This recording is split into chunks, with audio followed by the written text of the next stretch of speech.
Keeping Up with Haïti Maureen, c'est reparti. Et là, nous avons un nouvel épisode où elle nous a demandé si on reconnaissait le couple qui était là. Et donc, Nana Wax ne fait pas de pub. Et là, vous voyez la révélation de qui c'est. C'est donc Maître Gims et son épouse. Et donc, Nana Wax nous raconte comment en 9 ans d'existence, elle a réussi à créer son empire et comment elle ne faisait pas de pub. Elle se rappelle tout ce qu'elle a vécu. Là, vous voyez à l'image Madame Dominique Ouattara qui avait fait un tour dans sa boutique il y a quelques mois et comment elle était contente, comment la première dame a payé. Et ici, en 2013, elle prend le soin de nous dire qu'elle a été la première personne à imprimer voilà, du Bogolan sur des maillots de bain et qu'à partir de 2012, en fait, ce qui fait que ça fait plus de 10 ans maintenant que Nana Wax a commencé. Elle faisait des ventes privées dans toutes les villes qu'elle a citées. Et vous voyez ce sac-là, c'est un sac qu'elle a vendu à des milliers d'exemplaires. Le sac en ébène, le ébène, qui a été un vrai succès. En 2013, elle raconte alors, avec peut-être un peu de nostalgie, comment elle faisait des shootings à la place Vendôme. Mais aujourd'hui, c'est elle la cliente des boutiques à la place Vendôme. Et quand elle venait d'ouvrir sa première boutique, eh bien, ses amis faisaient les mannequins pour elle, faisaient les modèles pour elle. Et c'est vraiment quelque chose qui nous laisse voir comment elle a tracé son chemin.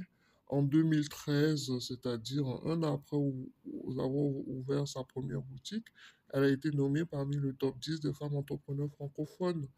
Ce n'est pas rien, vous voyez. Parlant de sa fibre philanthropique, voilà, ça fait 12 ans qu'elle fait les dons aux orphelins.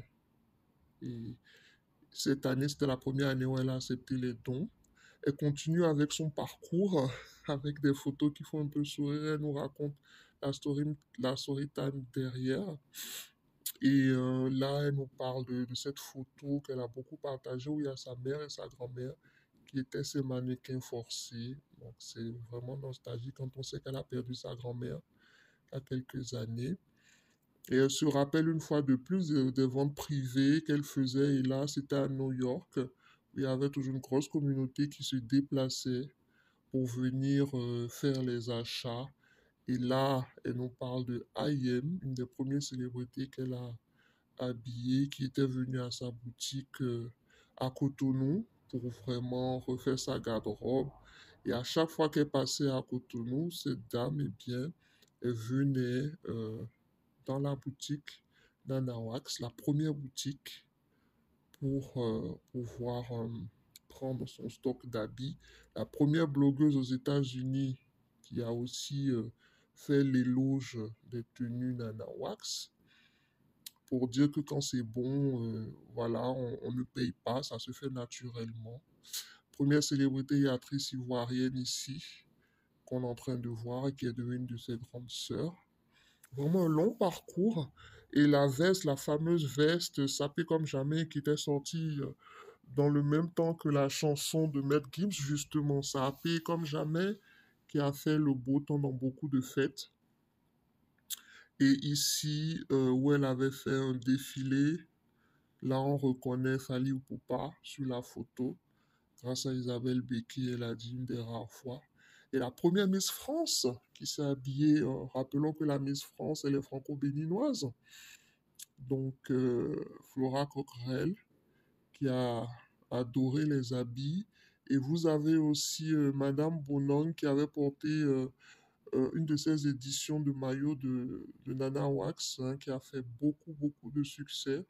Elle était très contente. Et ici, elle raconte comment elle a accepté de faire les tenues pour le mariage de Dadju et sa femme. En parenthèse, elle savait même pas pour qui elle faisait les habits jusqu'à ce qu'ils viennent faire les essayages. Et là, elle revient sur son premier documentaire dans lequel elle est apparue. Hein, c'était avec la Miss, hein, Flora Coquerel, bien entendu. Ensuite, son premier reportage sur Canal+.